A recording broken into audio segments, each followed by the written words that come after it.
தயார் பண்ணுறாங்க அப்படிங்கிறத ஒரு ஸ்டெப்பாக நம்ம பார்க்க போகிறோம். ஓவராலாக என்ன அப்படின்னு பார்த்தீங்கன்னா, ஃபஸ்ட்டு பால் வந்து உள்ளே வந்ததையும் வந்து அதுக்கு ஆன்டிபயோட்டிக்ஸ் அந்த மாதிரி எல்லாம் பாலில் கலக்காமல் இருக்கா அப்படிங்கிறத செக் பண்ணிவிட்டு பாலை வந்து சீஸ் ஆக்குவாங்க.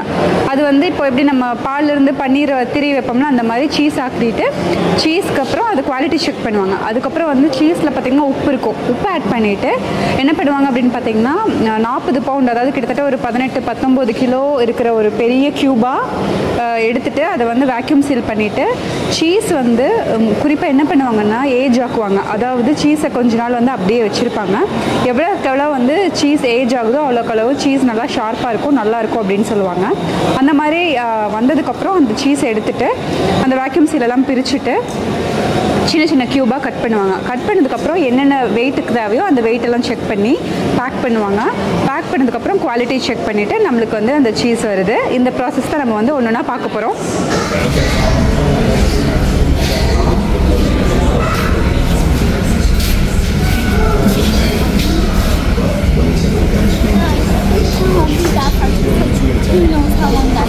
இப்போ பார்த்தீங்கன்னா நம்ம ஃபேக்ட்ரியோட ஃபஸ்ட்டு செக்ஷனில் இருக்கோம். அதாவது இங்கே தான் வந்து பால் உள்ளே என்ட்ரு ஆகுது.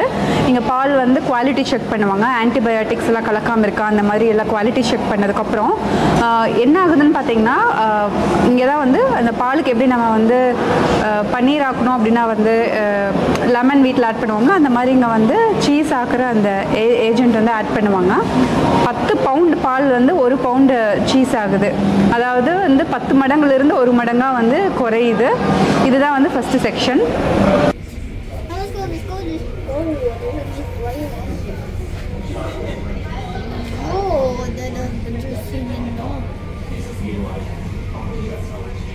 இப்போது அந்த பாலில் வந்து அந்த என்சைம் ஆட் பண்ணி அந்த பால் வந்து திரிஞ்சிரும்ல.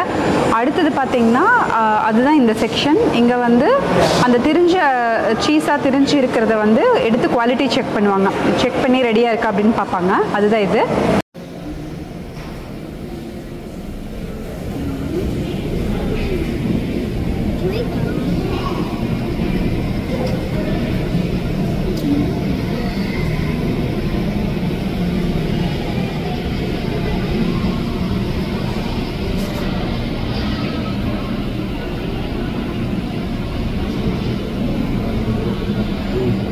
அடுத்து இந்த செக்ஷன் பார்த்திங்கன்னா நம்ம சீஸில் உப்பு ஆட் பண்ணுவாங்க.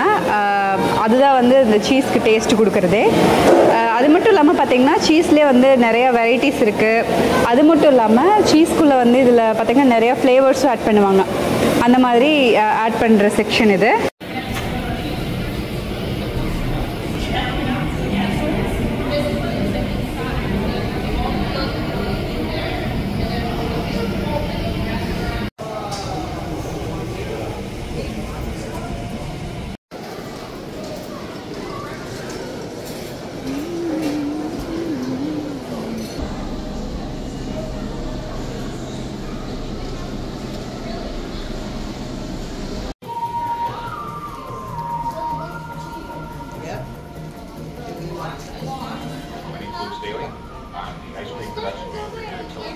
My job is to build process to make the highest quality standard possible.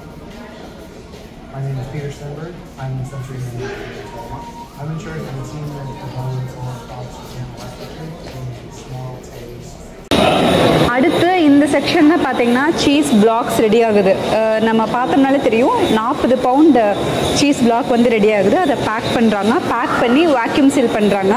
Vacuum seal பண்ணதுக்கப்புறம் வந்து இது கோல்டு ஸ்டோரேஜுக்கு அனுப்புவாங்க அடுத்த செக்ஷனில்.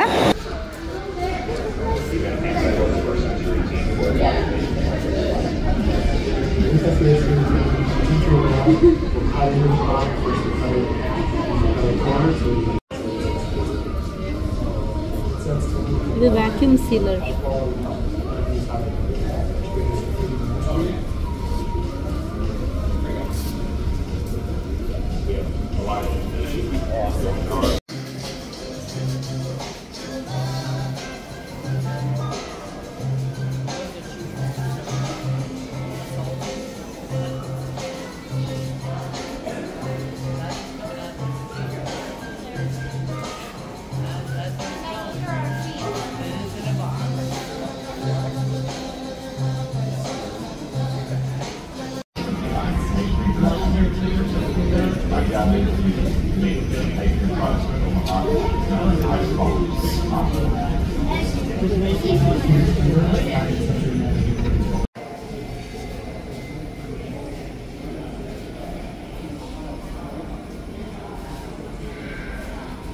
past and present.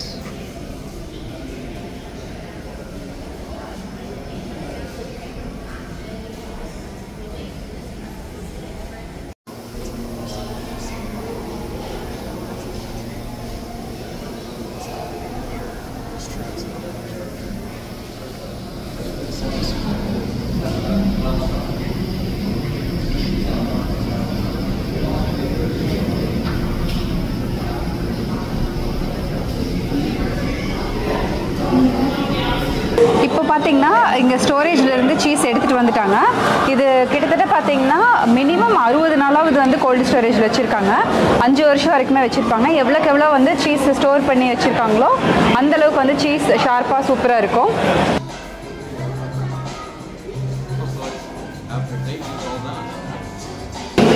அடுத்து நம்ம அந்த அன்பேக் பண்ண சீஸை என்னென்ன சைஸ்க்கு வேணுமோ அந்த பிளாக்காக கட் பண்ணுறாங்க. கட் பண்ணதுக்கு அடுத்தது அந்த ஒவ்வொரு பிளாக்கும் வந்து கரெக்டான வெயிட்டில் இருக்கா அப்படின்ட்டு வெயிட் செக் பண்ணுறாங்க. அதுதான் வந்து இந்த செக்ஷனில் நடக்குது.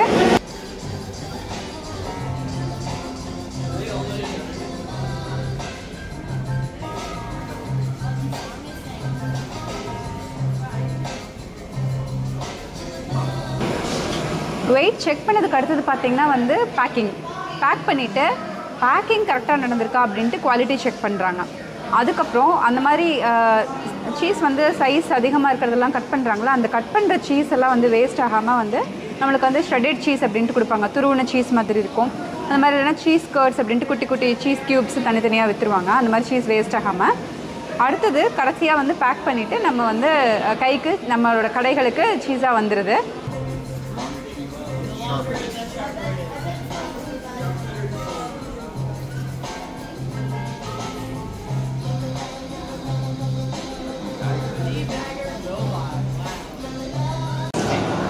Thank you.